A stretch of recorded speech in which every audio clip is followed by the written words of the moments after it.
le pape François a décidé qu'il y ait une année de la miséricorde. C'est sa décision de pape. Il a voulu cela pour deux raisons. À partir du 8 décembre passé, mais vous n'avez pas connu cela, moi non plus d'ailleurs, j'étais trop petit, donc vous imaginez comme c'était il y a longtemps. C'était dans les années 62-65, j'étais né déjà, et oui, mais j'étais tout petit, j'étais plus petit que vous. Et donc il y avait un concile, le concile Vatican II, qui s'est terminé le 8 décembre 65, donc ça fait 50 ans. 50 ans que ce concile s'est terminé, c'était une réunion de tous les évêques du monde, 2000 évêques dans le monde, voilà. De tous les évêques du monde, pour parler aujourd'hui de l'annonce de la bonne nouvelle et de la liturgie, comment la célébrer, comment l'annoncer, comment l'apprendre, comment la transmettre, comment la vivre, voilà, tout ceci.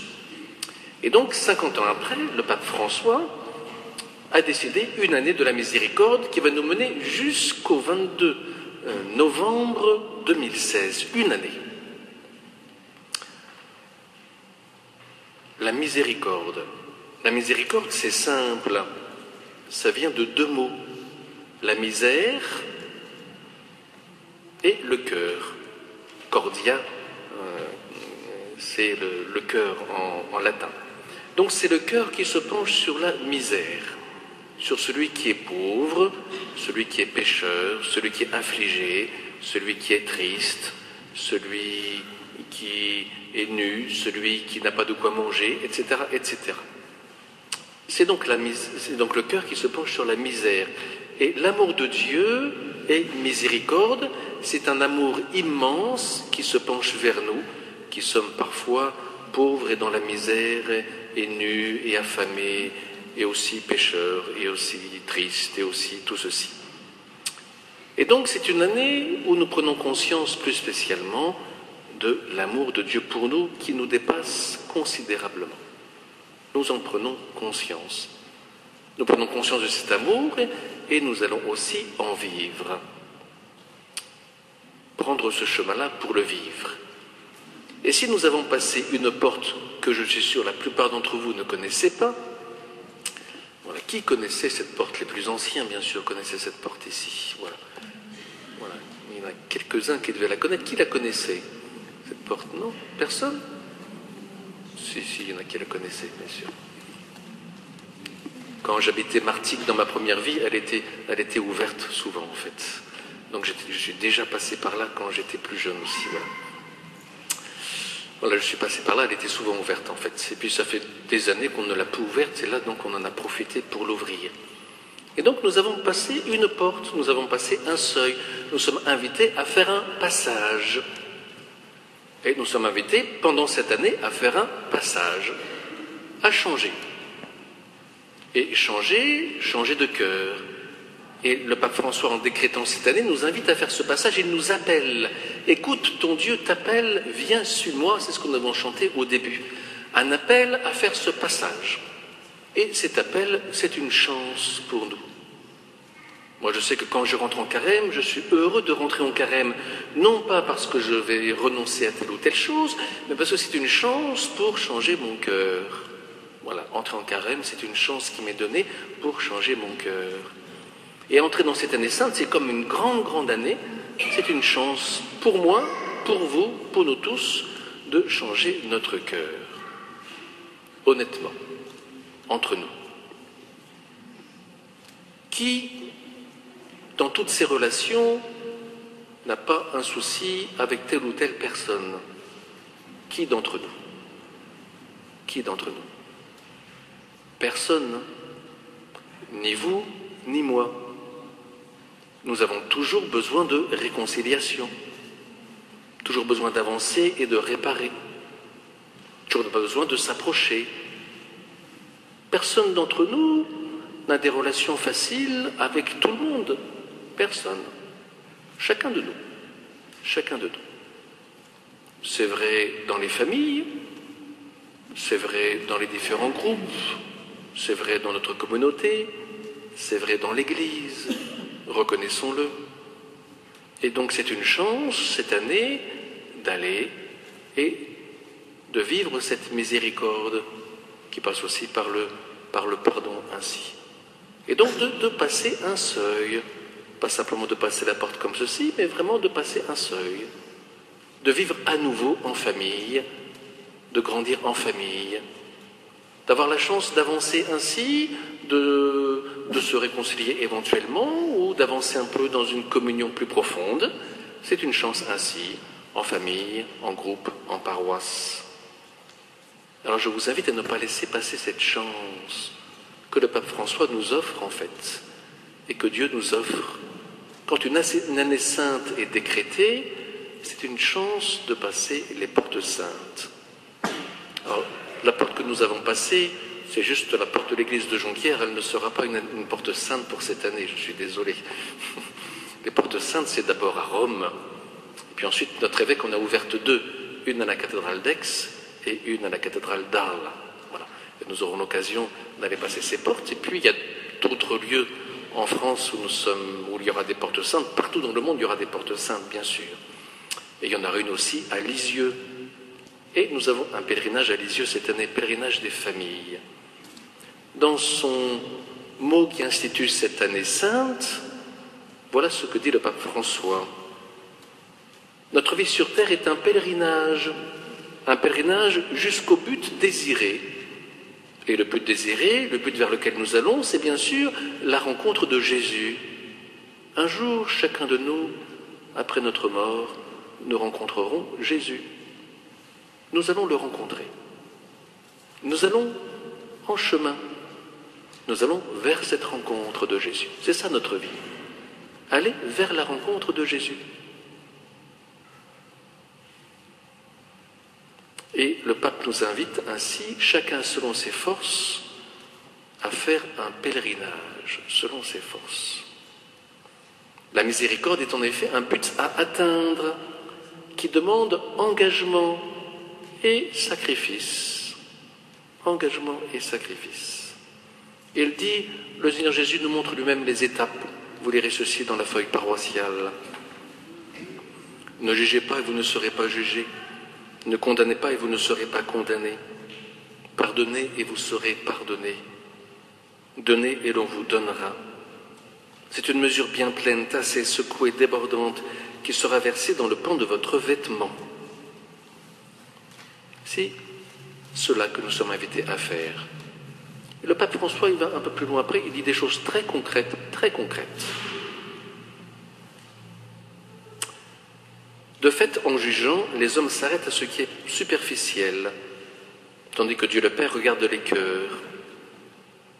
Que de mal les paroles ne font-elles pas lorsqu'elles sont animées par des sentiments de jalousie ou d'envie? Mal parler du frère en son absence, c'est le mettre sous un faux jour, c'est compromettre sa réputation et l'abandonner au ragot. Ne pas juger et ne pas condamner signifie de façon positive savoir accueillir ce qu'il y a de bon en toute personne et ne pas permettre qu'elle ait à souffrir de notre jugement partiel et de notre prétention à tout savoir, etc. Et donc nous sommes invités à être des instruments du pardon et non pas des instruments de la division ainsi. Et c'est un chemin, reconnaissons-le, pour chacun de nous, dans cette année de la miséricorde. Et donc je vous invite vraiment à ce pèlerinage à Lisieux, rencontrer une famille normande et sainte. Les parents, Louis et Zélie, Saint-Louis et Zélie Martin, et puis leur fille Thérèse Martin, Sainte Thérèse de l'Enfant Jésus et de la Sainte Face, qui a offert sa vie à l'amour miséricordieux de Jésus.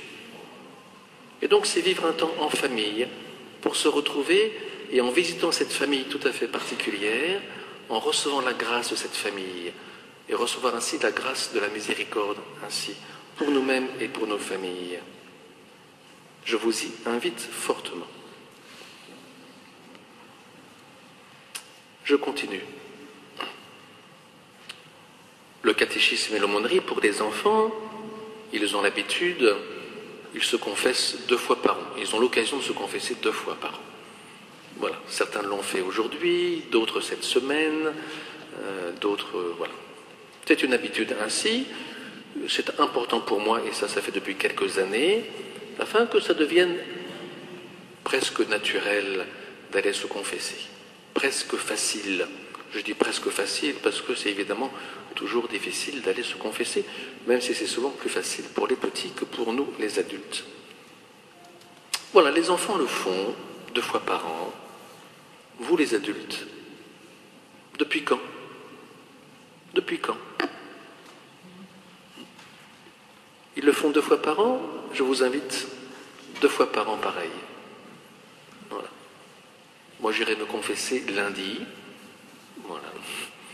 Je me confesse régulièrement. Je suis pécheur comme tout le monde. Père Bastien ira se confesser aussi pareil. André aussi. Voilà, chacun de nous, on va se confesser. Parce que de fait, nous sommes les uns et les autres pécheurs. Bien sûr, j'ai tué personne, hein, rassurez-vous. C'est pas ça. Mais ceci étant, voilà, la foi n'est pas toujours facile, l'espérance non plus, la charité non plus. Voilà, il y a des choses qui se passent qui fait que nous sommes les uns et les autres pécheurs et que si nous voulons avancer, nous avons besoin de refaire le point, de demander pardon et d'avancer. Vous connaissez cette très belle histoire. Voilà, quand on est lié entre 2 personnes ou avec Dieu. Imaginez que nous avons un lien qui est une corde avec Dieu. Voilà, une corde, vous connaissez sans doute cette histoire. Bien voilà, quand je fais quelque chose de grave contre Dieu, contre une personne, je coupe le lien. Voilà, je le coupe. Voilà. Et donc la façon de refaire le lien, c'est de faire un nœud. Et donc on fait un nœud à cette corde, et voilà, on refait le lien. Alors pour faire la nœud, il faut travailler pour faire le nœud, voilà, bien sûr. Ça ne se fait pas comme ça. Bien, après, du coup, quand on a refait le nœud, eh bien on se retrouve plus proche. La corde est plus petite. Voilà. Petit à petit, comme ça, on se rapproche ainsi. Voilà, voilà, c'est cela le pardon aussi, ça nous permet d'avancer ainsi. Le pape nous rappelle, et d'ailleurs m'a rappelé à moi aussi, je n'avais jamais entendu parler de ces œuvres de miséricorde spirituelle et corporelle. Je vous les lis, ces œuvres de miséricorde spirituelle que vous avez ici. C'est les œuvres de miséricorde envers les autres. Voilà, envers les autres. Si nous recevons la miséricorde de Dieu, nous sommes invités à la vivre avec les autres. Écoutez bien, c'est tout à fait instructif. Les ordres de miséricorde spirituelle, conseiller ceux qui sont dans le doute. Et oui, ceux qui ont du mal avec la foi, les conseiller ceux qui sont dans le doute. Enseigner les ignorants, ceux qui ne savent pas. Avertir les pécheurs, quelque chose qu'on ne fait plus aujourd'hui, d'avertir quelqu'un que ce qu'il fait n'est pas bien, quelque chose qu'on ne fait plus. Consoler les affligés, pardonner les offenses, supporter patiemment les personnes ennuyeuses. Tout le monde sourit avec ça, c'est vrai. Prier Dieu pour les vivants et pour les morts. Alors c'est vrai que les enfants, les jeunes, vous priez facilement pour les morts. Mais prier pour les vivants, c'est pas naturel, je le vois. Je le vois bien. Mais vous, les enfants, je vous invite à prier pour vos parents chaque jour. Et vous, les parents, je vous invite à prier pour vos enfants chaque jour. Chaque jour, bien sûr. À prier pour vos familles chaque jour, à les porter dans votre prière, bien sûr. Oui, tous les jours ainsi. Et puis vos proches, et puis les personnes que vous connaissez, tout cela. Les œuvres de miséricorde corporelle, les voici. Donner à manger aux affamés, donner à boire à ceux qui ont soif, vêtir ceux qui sont nus,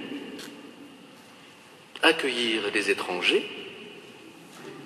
assister les malades, visiter les prisonniers, ensevelir les morts. Voilà les œuvres de miséricorde corporelle. Alors bien sûr, il y a des choses qui se passent sur la paroisse là-dessus. L'aumônerie des malades, l'équipe obsèques, secours catholique, les équipes Saint-Vincent, etc., etc.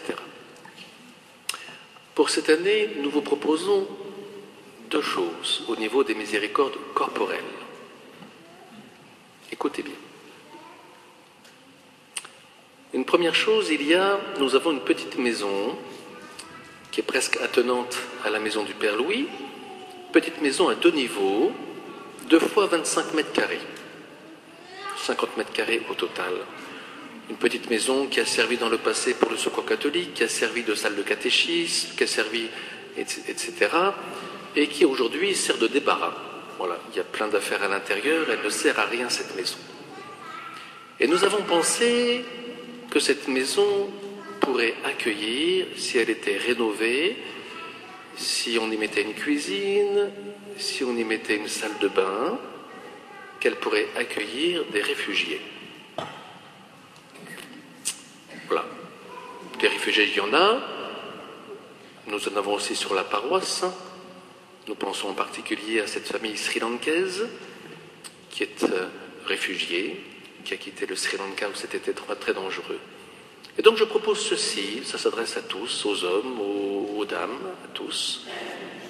Restaurer cette maison de 50 mètres carrés pour permettre à une famille de réfugiés d'être logée. Voilà, ça s'adresse à tous.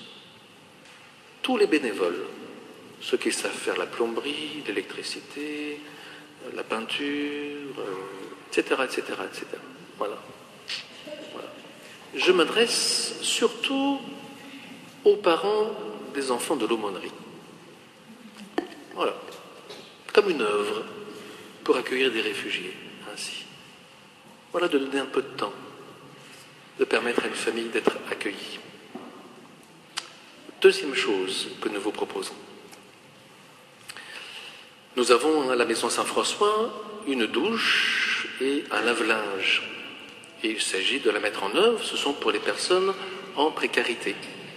Donc la deuxième chose que je propose, c'est, dans un premier temps, une permanence le samedi matin, assurée par 2 personnes, pour accueillir les personnes avec un petit déjeuner, la douche et le lave-linge.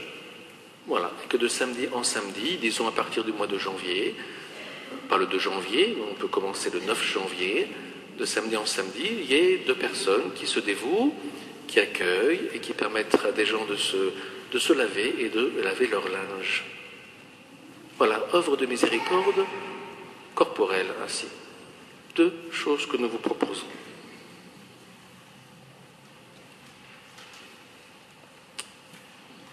Que le Christ, qui s'est fait miséricorde